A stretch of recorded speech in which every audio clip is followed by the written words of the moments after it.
Hello. Hello. Welcome to the Second Button Podcast. I'm Andrew, and this is my co-host. Brian, how's it going? I'm doing well. You're a good actor. Yeah. People don't know behind the curtain. There were some technical issues, and Andrew's dealing with them like a champ. So 45 minutes late dealing with audio problems. I mean, it's the fun thing with computers. So everybody give round of applause. Yeah. To Andrew.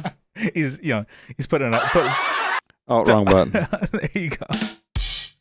There you go. Wrong button. Just a minute. That's the button. There you go. So sad trombone, but yeah.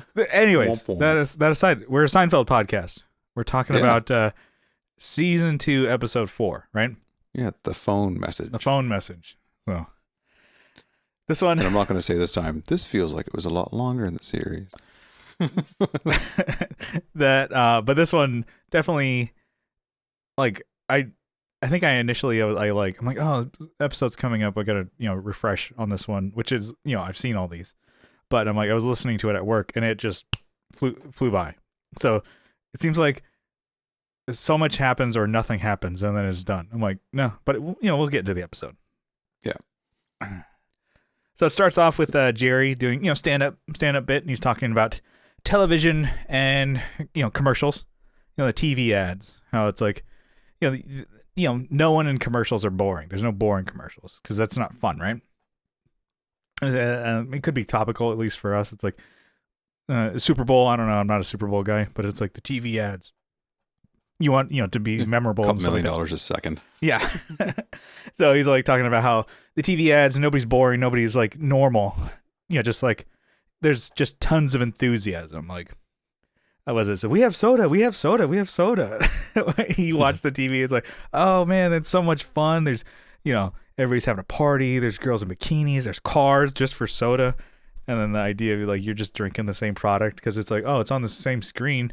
I'm drinking the same stuff. I always found the beer commercials. Yeah. They'd crack the can, and all of a sudden there's people in bathing suits playing volleyball in a pool. Or the way they crack the can, it just like half of it sprays open. It's like they're ripping the thing.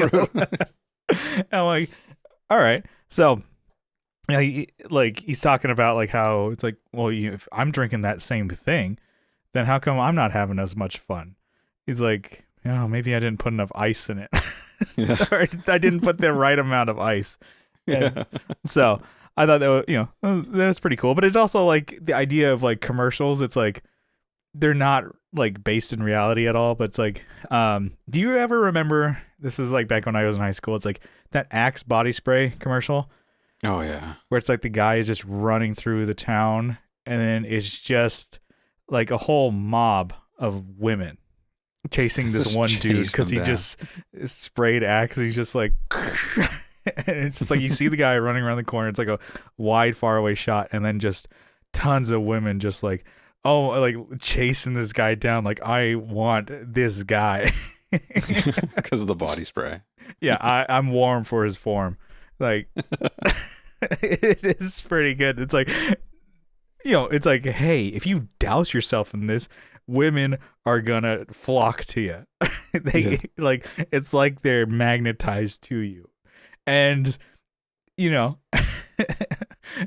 that's not true, but I think of like the age I was in, it's like high school freshman or whatever, so like 14, 15. It's like guys like saw that commercial and be like, this is it. I need this, mom. I need Axe body spray. My son used to use quite a bit of that stuff. The whole house he'd go to school, it'd be about 3 or 4 hours later before you could breathe. It's like they there's the joke or whatever, the meme. It's like they should put serving sizes on there. Yeah. It's like, okay, just like a little and not just like yeah, it was like around the neck and then the crossbody and then a little wrap around the waist. Yeah. It's like your whole body. And then it's like, I know people who would like bring those to school and then constantly like spray themselves in between. I'm like, I guess they better than just smelling like BO or like shit. Yeah. Like think of like teenage boys are just like, they smell, and it's like, Oh God, I don't know which is worse, but they'll just do it in class. And then one time it was like a teacher. He's like, "What's in these things?" And he looks at it. He's like, "This is so bad for the environment." He just looks at the ingredients, like, "Oh, the aerosol spray or whatever." But hey, if that's gonna work, or it's like the Mountain Dew commercials. Back in the day, it was like extreme sports. It's like, I'm doing the 900. I'm jumping across the gorge. It's like, no, motherfuckers are just fucking playing Xbox and eating Doritos. They're not fucking jumping anything. The cheese all stuck in the buttons. Yeah, they're that's what they're doing with Mountain Dew. They ain't fucking going skateboarding and breaking Tony Hawk records. Yeah. But anyways, so commercials aside, that'll come up later in the episode.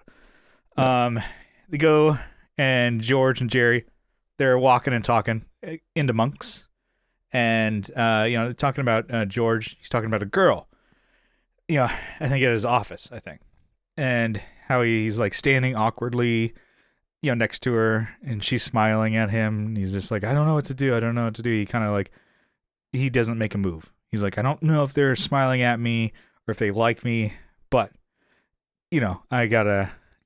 Just like he's not quite sure if he's being flirted with or not. Yeah, that's his thing. He says he's got to like really work himself up, put himself in the right mindset to ask somebody out. It's like the karate guys who got to focus before they break the block or whatever, the cinder block or the piece of wood or whatever. So he's telling how he retold this story to a coworker, and then the guy kind of calls him out for not asking the girl out. He's saying he's a wuss. Yeah. That stood out. It's like, I called you a wuss? It's like, well, you guilted me into it. So, he ends up, telling about how he's calling the girl. It's just kind of a very much like, oh, I bet you won't do that. But you can't do it. He's like, oh, yeah, I'll show you. That's how he asks the girl out. But he tells about how he calls, the girl. And then he wants it to be casual. It's like, okay, this isn't a big deal for me. I do this all the time. I ask girls out. It's no big deal. They don't even care what you say. And then how he in his mind, how he sets himself up to be like a casual guy. He's like, I'm eating an apple. Yeah. Like, you're eating an apple? It's like, yeah, it shows I don't even care. I'm just eating an apple. I'm like, that sounds... Seriously chewing on the internet. It's like, yeah. That sounds terrible. Like, hey, yeah. Jerry says, yeah, like a farm boy. Mm-hmm. Yeah, it's like, I don't know, eating on a podcast. It's terrible. For conversation, It's like, you really don't care. So. I'm cautious about when I take a drink of water. Mm-hmm. Yeah, always try and do like the thing where you're tilted away from the mic or whatever. Yeah. On my other podcast, we've had somebody who's like, I think we've had food one time, and then I said to Kyle, I'm like, we are never doing that again. It's like, why? It's like, because it's fucking disgusting. Yeah, it's like we were like, oh yeah, it's cool, just hanging out. And then once I went back to edit it, I'm like, this is fucking disgusting. He's like, there's parts where you're like the guest is talking and then you laugh with a mouth full of food. And Kyle's like, you don't even need to play me an example. I agree with you wholeheartedly. He's like, that's a terrible move. I don't want to hear that. And even for myself, I wouldn't want to hear myself do that. So it's not even just like my co-host or a guest. Anyways, back to the conversation. Yeah. He's talking about, talking with the girl. And then he's like, okay. So I say, hey, it's me, George. And then he gets a enthusiastic hi. He's like, yeah, already looking good. And he's like, I don't, if I was off on the wrong foot here, I would just pull ripcord. And he's, Jerry's like, well, get on with it. You got the apple in your mouth. You got the high. What's next? He's like, oh, he's like, okay, you just get right on with it. He's like, I ask her out right away. He's like, so, what are you doing Saturday? And then she says, what he says, like, she bought. And I'm like, I've never heard. I'm like, I understand what he's saying. It's like, she's, she said yes. She's like, oh, what are you doing Saturday night? Okay, let's do something. He's like, she bought. And I'm like, okay. He's like, then I got out of there. Yeah. And then that's what he's saying. It's like, yeah, you just end the call. It's like you pretty much get out of Dodge. You got the answer. I'm like, okay, well, I'll see you Saturday. Okay, bye. the more you stay on the line or the more you talk about it, the more of an opportunity you have to fuck it up. And I don't know how you continue the conversation. Like, you have a short conversation. You want to go out Saturday night? Yes. How do you? It's like, oh, okay. Yeah, you could be like, oh, okay, we'll like, go see. So anyway, go see a movie. Oh yeah, what kind of movies do you like? Oh yeah, who's your favorite actor? I'm like, no, it could be like that. Oh, we'll go out. It's like, oh, what's your favorite restaurant? Oh, how was your day today? It's like, no. You already got the Saturday. You get out. Yeah. It was like a podcast I listened to, Tasteless Gentlemen. They talk about like, oh, getting the date is somewhat like, making a sale. If you ever are in sales, it's like if you get the guy to, or gal who's buying, and they agree and they want to make a purchase, at that point you just shut up. It's like, don't keep pushing it. Don't be like, yes. So while they're signing paperwork, you a football fan or baseball fan? Because at that point you could say the wrong team. Yeah. Oh, I'm a Dodgers fan. You know what? I'm actually Orioles fan. Pen down. He's like, at that point you just shut up. You just be like, okay, you leave it. It's like, hey, date Saturday night. Maybe you follow up Friday with a text like, okay, cool, we're still on for tomorrow night. I'll see you at the theaters at this time, or I'll pick you up at this time. Boom, done. Yeah. You don't. Now that we have text, but they didn't have that then. Yeah, back then, or you can call them like, oh, see you Friday. I'll pick you up or whatever. I'll meet you at this place. Yeah. So he goes to, they're talking about like, oh yeah, we got dates on the same night. It's like, isn't that crazy? We've never had that. So it sets it up for the next scene. Yeah. They go to separate scenes with Jerry and George, and in with their dates. They're both in the cars at the end of the night, kind of like at the end of like, oh, whatever. Maybe they saw a movie or had dinner or whatever. And so they're in their car and making just small dumb, small talk, just dumb stuff. Like, it's just chatter. And then both dates, it kind of goes back and forth. They're digging it. The small talk. It's fun. Just what was it? George is like, I have 40 pairs of underwear. And she's like, really? It's like, it's a shitty. Over 360 students do laundry once a year. Yeah, that's the goal. I hate doing laundry. And you can tell she likes him because that's a shitty thing to say. That's not good. It's like later on where he says manure. It's really a good word. It's like his small talk. He gets maybe better or worse as the show goes on. And then, Jerry's making his with his accents or whatever, just kind of like, oh, she's liking it. It's funny. And then keeps going back and forth and goes back to, George's date and says like, oh, would you like to come up for some coffee?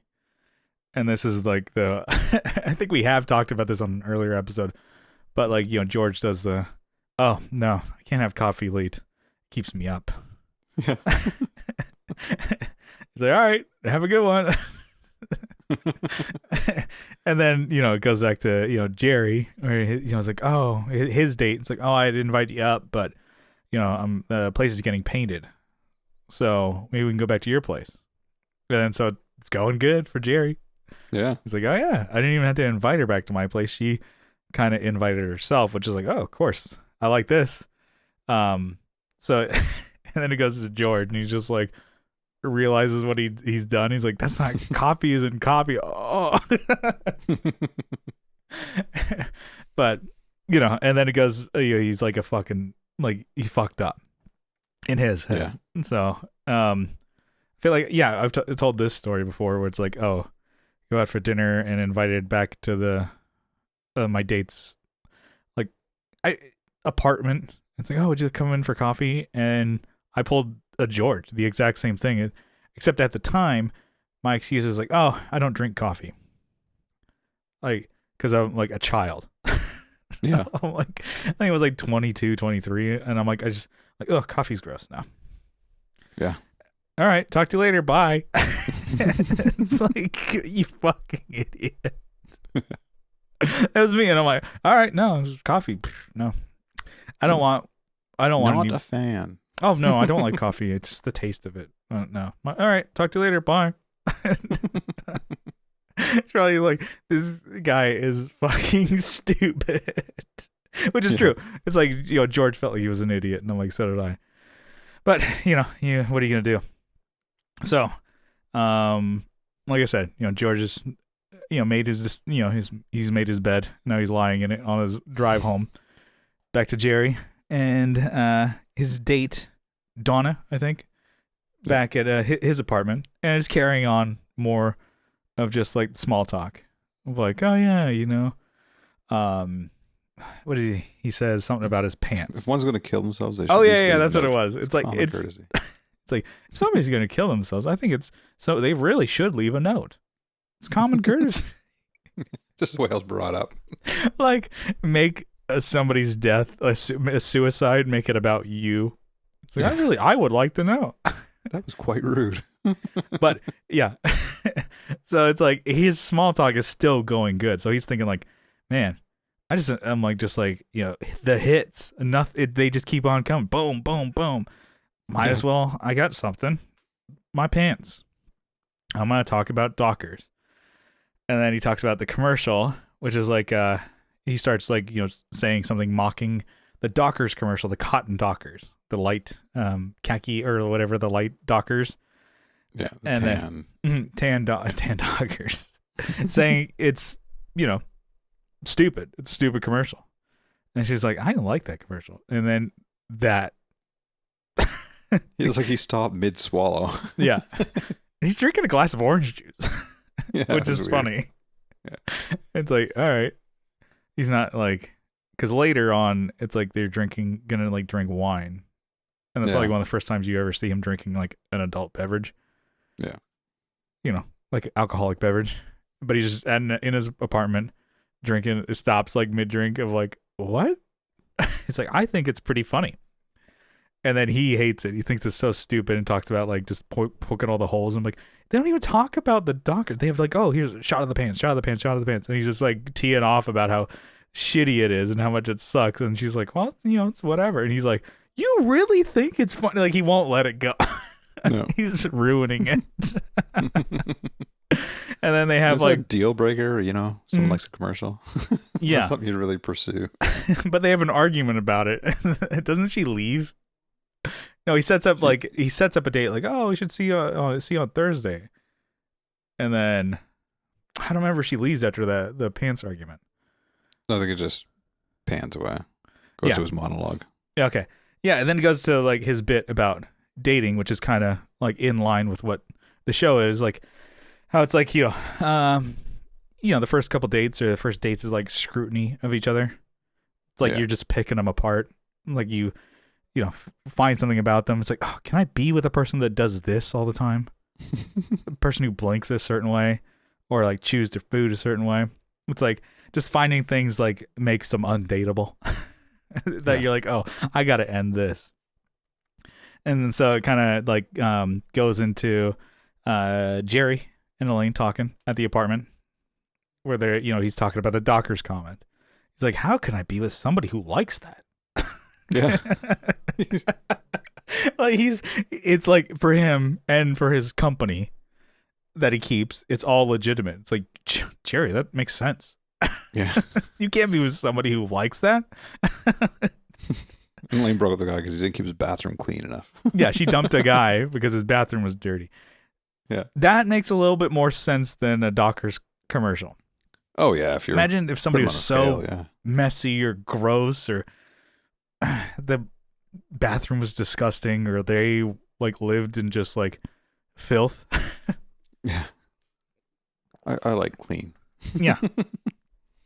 I say I'm pretty clean, although my truck can be like pretty dirty because I'll just like a soda can. I was like, I'm done with that. Fuck it, just throw it on the in the passenger one of those seat. Guys. Yeah, I do like a big overhaul, like on a like weekly or whatever.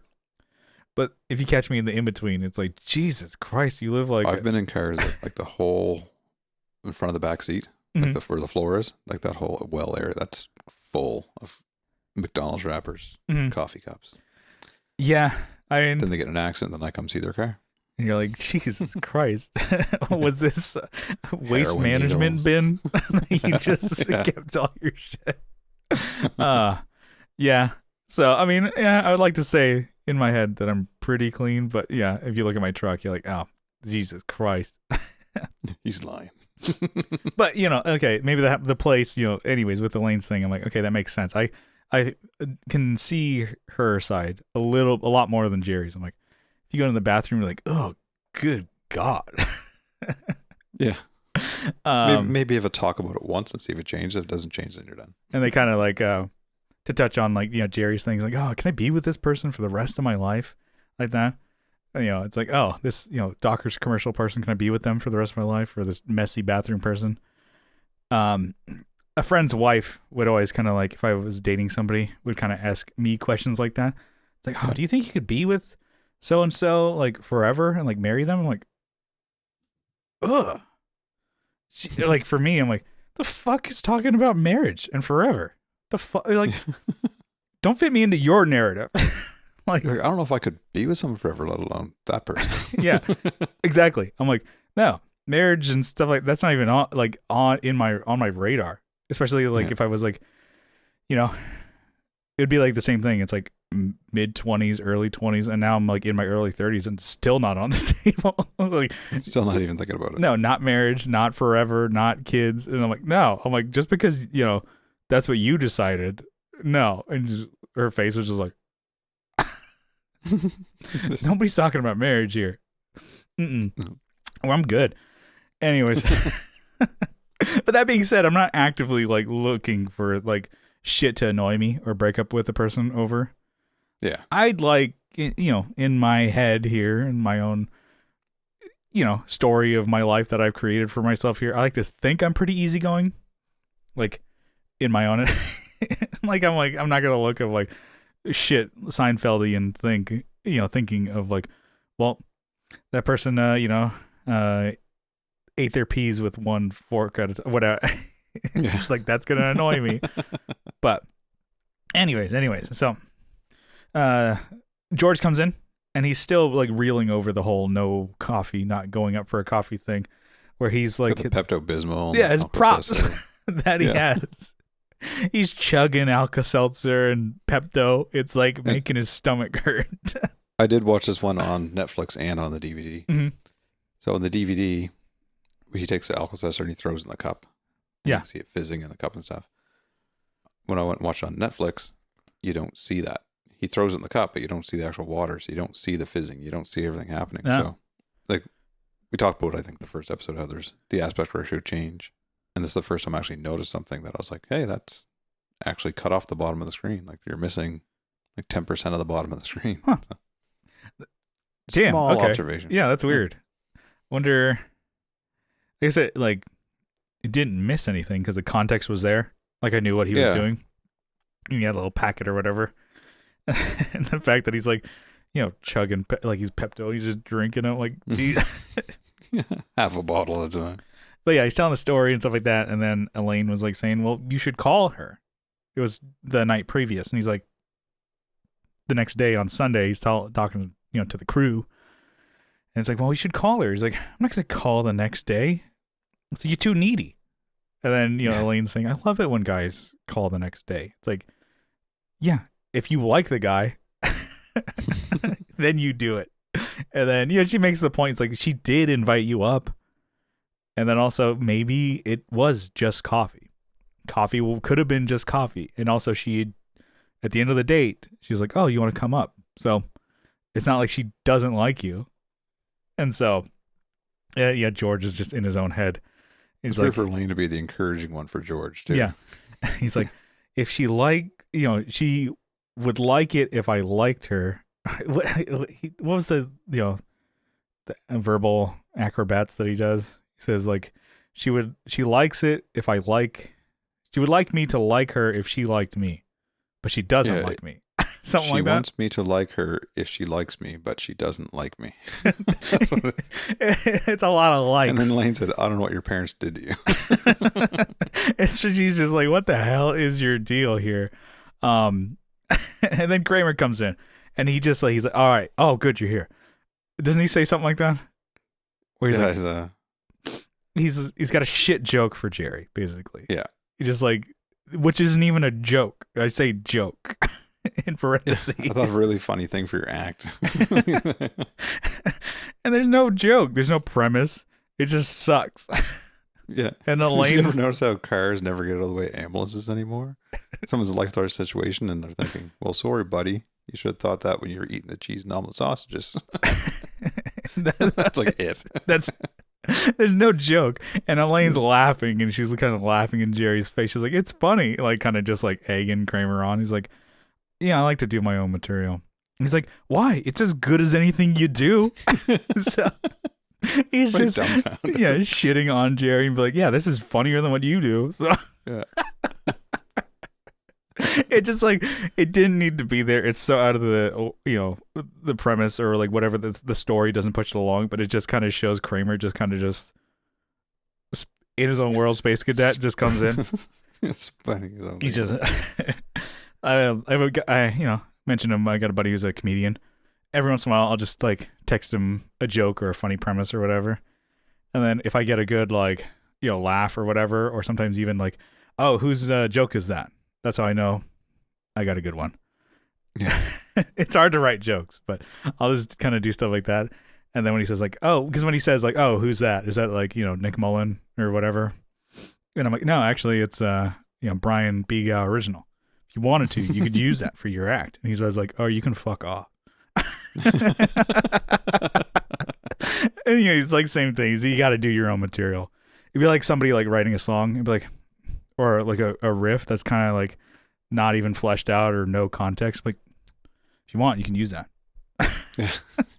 Oh, really? I can? Oh, okay, cool. Yeah, thank you. That noodling out of time bullshit that you were doing, I can use that? Okay, cool. Yeah. Yeah, and then it kind of, while he's doing that, George, he gets, it's like, okay, maybe Elaine's right. He was kind of off to the other side of the apartment, and then he comes back, he's like, all right, he's, got courage. Maybe it's like the Kramer part kind of broke up the conversation so that George could think about it and go, I'm going to make a call. Yeah. Like, what'd you put in there? Courage in your water? And it fizzed up and now it got you. So he's like, okay. He's like, I'm going to call her. And he kicks them all out of, Jerry's apartment. He's like, you kicking me out of my own apartment? He's like, yeah. I need, he's like, he needs to focus or whatever. And then he asks Jerry for an apple. Exactly. He does like, I'm going to do the apple thing again. It's like, cool it with the apple. It worked before, that would be hilarious if that was his every time he talked to her, he had an apple. And got to a point where like, why are you eating apples so much? Yeah. But yeah, so he calls her, and then it's apparent that he gets the it's the one-sided conversation. You just hear George, and he just stammers over like a phone message, and then he's like, it's bumbling. He just blurts out just a bunch of nonsense, and it's not cool, Yeah. It's like you don't really want to leave a voicemail. It's like you can convey a lot better in a conversation. I would say for my work, sometimes I would have to call customers, and sometimes I'm like, okay, if I had to like explain something or talk about something that a little bit more in depth, I'm like, anyways, bye. Yeah, it just kind of throws you off. You're ready for the conversation. Yeah. Then you're having or I'm calling, because I have to like ask them a question about something or whatever, and I'm like, well, and it's always should just be simple. And sometimes I just like, I'm like, oh, I'm ready to, talk to a customer about something with their product or whatever, with their order. And it could be something that I'm calling that's not like the best thing. I have to give them bad news, and I'm ready to give it. And then I'm like, get the voicemail like, call me back. So I know where he's coming from. So, Jerry comes back in, and then George mentions, oh, I left her a phone message. I'm like, okay. And it's like, it just was blurting out shit. It was just not good. It's like he chose to to improvise on, right off the jump. It's like, you barely know this person. You're going to, just start off with an improvised, phone message, tape machine message. Yeah. And so he's like, I'm in a worse spot now in his head. It's like, not only just the coffee thing, but now you got a bumbling message. And then, was it Elaine? She's like, oh, let me tell you a story about her brother-in-law. Yeah. Was it, he left a message with some guy and had a bunch of business info that he wasn't supposed to give out. It was $15,000 at stake or something like that. I don't know what you leave in a voicemail that would cost someone $15,000. I'm Yeah. not sure. Anyway, so my account number is I don't know. I don't know what it would have been. And then says how he waited outside. He's like, oh, what he did was like he waited outside for the guy and went into the guy's apartment, swapped the tape. And it's like, wow, that's crazy story. And then George, you can tell like the gears are turning. He's like, okay, I think that's another. But that's another thing that wouldn't happen today. Like, no. One, you couldn't erase somebody else's voicemail, like because it's on their phone. They're gonna get it right away, pretty much. And you just have to be able to call in and get their password and everything or something. Yeah. And then, because you can unsend messages over Facebook Messenger, right? Yeah. And then, can you unsend texts and emails? No, right? So I think... I know emails, you hit like unsend or whatever, and it just sends a message to ignore the previous email. Okay, yeah, because you can still see everything. So if you happen to send something at work that was supposed to go to like a friend, you're like, oh shit, I'm in the wrong email. But yeah, because I think you had sent me like a Facebook message, and then it was something asking questions or something about video, and then you deleted it. I'm like, oh, ignore that last one. I'm like, well, but then it tells you that it was there. Yeah, it's like Andrew unsent a message. Yeah, and I'm like, well, what'd you send? What was the question? So you sent it anyways, even though you didn't need the help. I always wonder if you can unsend. I don't think you can unsend text and stuff like that. So no, text technology needs to get there. I'm sure that could save a lot of people if they can unsend texts that haven't been read. Yeah. But anyways, so it goes, ends that scene. It comes back into the apartment, and it's Jerry and Donna, and this is where they're pouring drinks of like I think Chardonnay or something like that. So it's like I said, I'm like, hey, it's like one of the first times you see Jerry like actually like drinking alcohol, or he's going to, because normally it's just like, oh, water, or like you got for the dinner date with Elaine's dad, he's like drinking just cranberry juice or something like that. And then so anyways, Jerry leaves the scene. He's like, oh, I'm gonna head to the back for a second. And then George comes in because he's gonna tell Jerry something. And then he's like, oh, you're never gonna believe this. And he's like, oh, sorry. And then because he was like, oh, expecting Jerry to be there. He's like, oh no, I'll leave, I'll come back. It's like, oh, no worries. And then she introduces herself to George. And yeah, and then before this, on the DVD, Jerry told George about her not liking the commercial. Okay. Which they allude to that on Netflix, but in the DVD, he actually tells him, he goes, now don't say anything. And George goes, I'm a vault. Yeah. Which comes up later. In okay. series, yeah. I didn't see that in the Netflix one because I only remember him telling Elaine, but you can infer that he was telling everybody about it. Yes. He's like, get a load of this. So he's like, oh, the Dockers. And so right when Jerry's coming up, she's like, what? You told your friends about it, She confronts Jerry about like talking about her, with his friends saying, she's not hip because she likes the Dockers commercial. And then it's like George, like the way it's like the scene is set up, he's like right in between them as they're going back and forth, and George kind of slinks down and goes out of it in between them. Because they're like, you didn't have to tell your friends. He goes, yeah, I did have to tell my friends. My friends didn't have to tell you. Yeah, but like, she also told her friends that Jerry doesn't like the commercial. Yeah, she does that line after that. She's like, I don't like you talking about me with your friends behind my back. And then she says, it's like, well, I've asked a lot of my friends this week, and they think it's funny. It's like she's also talking behind his back. Exactly. And then when Jerry's got her right back at her, it's like, oh, I'm sure that's a real Algonquin round table there. I had to look up that reference, but it was I guess it was like a group of New York City writers, critics, actors, and wits, who would meet up for lunch every day from 1919 to 1929. But it was just them like critiques of like, oh, being funny and witty and da da da da da. And they were, I think, revered, or it's like, oh, this is like important enough to like actually, make a reference to. But it's just like he's just inferring that her friends are all morons. That they're sitting around being stupid, talking about dumb things they like. He's like, oh yeah, it's real great. But yeah, like you mentioned, I'm like, so she did the exact same thing, was telling her friends, like, get a load of this guy I'm dating, doesn't think this is funny. I'm like, how is it? That's totally double standard. But they just go right over it. It's like, she's all pissed, and she's, he's like, but there was actually a line that was in there that was funny. It was like, could be because Jerry and the Donna were both taller than George, but the way it was pictured, he was so much smaller in between them. He's like, you didn't have to get me in trouble. That's what he says to the date, like he's a child. You didn't have to get me with who? Jerry, your friend, your adult friend, is gonna get in trouble for what? Yeah. But anyway, so Kramer comes in. He's like, "Oh, I'm leaving." It's like, "Oh, hey, oh," says Kramer, "This is Donna." It's like, "Oh, Cotton Dockers." Right off the bat, eh? Like, and he just starts, making fun of the commercial as she's leaving.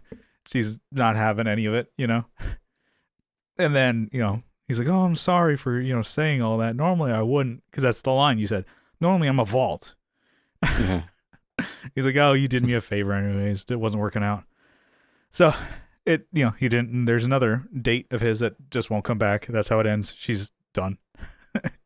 Goes well, and it ends just of the Dockers comment. Kramer's watching at the door. She goes in the hall. He has no idea what's going on. Yeah. He's like, "What happened?" Yeah. So now it goes to Monks, and George is, telling Jerry how he, his fuck up. But he's telling about how he never got a call back from her, when he initially left that bumbling voicemail. And then he says he called again, got the machine, and then no call back again. And then he calls again, gets the machine, and then he just tees off. He's just ranting about, not calling back is like, it's like a dick move or whatever. Where do you get the nerve? Yeah. It's like, I want you, what? I can't say no to coffee. That a guy can't not like coffee. I want you to, something to the effect of like, I want you to offer coffee. I'll take one more shot at the coffee. Yeah. It's like spit in your face. Just spit just like right in her face, like hot coffee. And then he says that she eventually calls him back from another number, and she's been out of town. And she's like, "Oh, sorry, I can't get to my voicemail. I don't know if you, or my, tape machine messages, because I don't know if you called me, because my one that I have is broken, and then I am using an old one, so she can't check her messages." Yeah. And then yada yada. George is having dinner with her that night. He's like, "Oh shit, she's coming back to town to my tirade." And then, with that, I won't ever learn or have a need to know, but how did tape machines like that, answering machines, how did they work that you could call them from a separate number and then hear your messages? Yeah, I think you could call in kind of like you would now. You can call and check your own voicemail from a different phone, but it was just an analog version. I think my dad still has that, to where at his office he has a tape answering machine, and then he can call and check to see if anybody's there. And we were like, I can't remember. I think it was like nephew's birthday, and he's talking about it. I'm like, what the hell? It's like, you have a phone. Why do you have the tape one? Yeah. And so I just think it's hilarious. I'm like, you have a cell phone, just be done with it. Yeah. But I'm like, never had to do that. I have no idea how that works. But anyways, so we're there, and then George, he's telling Jerry his plan. He wants to do the tape swap thing. Yeah. He's like, "What, you want to do that?" But he needs Jerry's help. So he can't do it on his own. He doesn't have the confidence to do it. And then Jerry's like, "No, I don't want to do it." And he's like, "What are you, a wuss?" So immediately he can't do it. Yeah. So, he needs Jerry's help, and Jerry can't do it. So, but he's a wuss, not George. Yeah. Or maybe it's like, for George, it's already established my character. You know I'm a wuss, Jerry. Come on. You have, you can do it. You need to be my rock. And then he's like, no, well, you're a fucking, you're a coward. He's like, you call me a wuss? And that was a thing for Jerry to be like, all right, let's do it. So the plan is like, oh, let's just say that, I ran into you and I met you. And then, they meet in front of her apartment, and then they're kind of going over the plan, the hashing out the plan. George is going to distract her, and then Jerry's going to change the tape. Jerry's got 2 types of tapes. He's ready to go. He's got which pocket? The regular and the micro. Micro. In case you don't know which one, I'm ready. So they come up with like a signal or whatever. If she's coming back into the room, so it's all these different things. Was it tippy toe or whatever? Different songs or whatever that they're going to sing. And then immediately, like, they see the girl and George freaks out. It's like, abort. I can't do this. I'm freaking out. He's like, go home. Go. Like, he's all worked up. And then as soon as, like, nothing's even not going to plan, he freaks out. So just George's character really shining through. Just like he's a ball of just fucking nerves ready to explode. Yeah, anyway, so they, make up the story about how, I ran into Jerry. Can you believe that? I see him all the time, but I ran into him here. And then it's like, all right, let's go, go up to the apartment. She's like, oh, we don't need to go. I'll just leave my bag. So she's like, everything that, like, all, like, the first part of the plan is to get up into the apartment. And then she's like, all these, like. Just counter to everything. Everything, yeah. She's like, well, you want to go up? But why do I need to go up? So you put your stuff away, It's like, oh, no. I can just leave my bag with the, the door guy. And then he's like, Jerry's like, I gotta make a phone call. Yeah, it was Jerry's like, I gotta go to the bathroom. It's like, there's a coffee shop right next to the apartment here. You can just go there. And then he's like, and George is like, I gotta make a phone call. Yes. It's like the same excuse that they used for Elaine's dad. Yeah. The bathroom, the phone call. So, and then it's like, the coffee shop, they have a phone there too. And George is like, I gotta act on my feet. And so he pulls her aside. He's like, Jerry's got a thing about using public restrooms between you and I. And then she's like, oh, okay, let's go. So, as a matter of fact, I can check my messages. Which is, the very thing that they got to get to. So they go up there, and then Jerry, all of a sudden, he's like, oh, you know what? I don't have to go anymore. It's a freak thing. Just making up shit. Oh, that's weird. Yeah. And then, Jerry, or George is like, oh, I got an idea. He's like, I got to tell you something in private. And then to get her going, to the back of the apartment.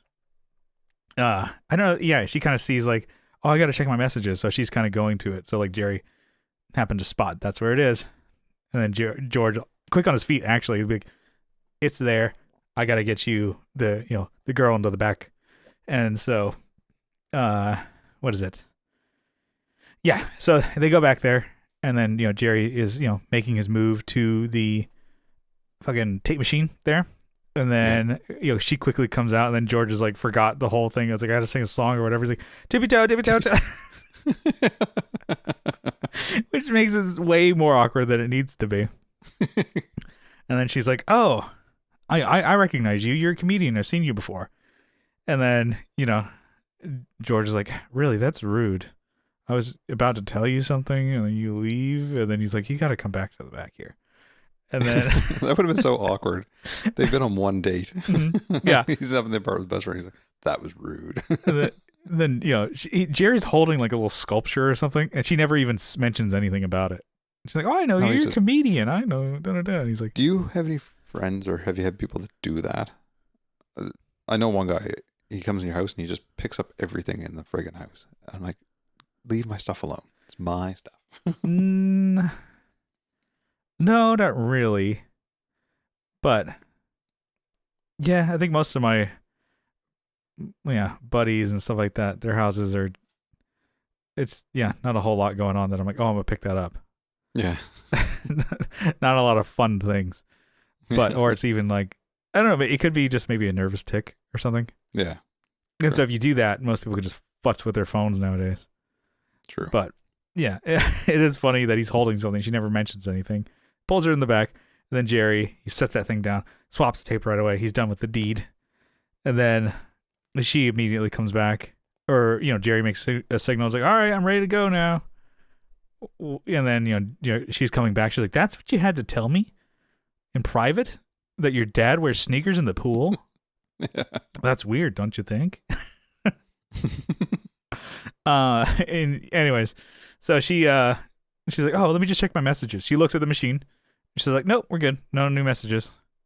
And then they're leaving. And then as they're leaving, closing the door, she's like, oh, mentions how like her neighbor played her messages over the phone to her. She's like, oh, George, I loved your messages. That's so funny.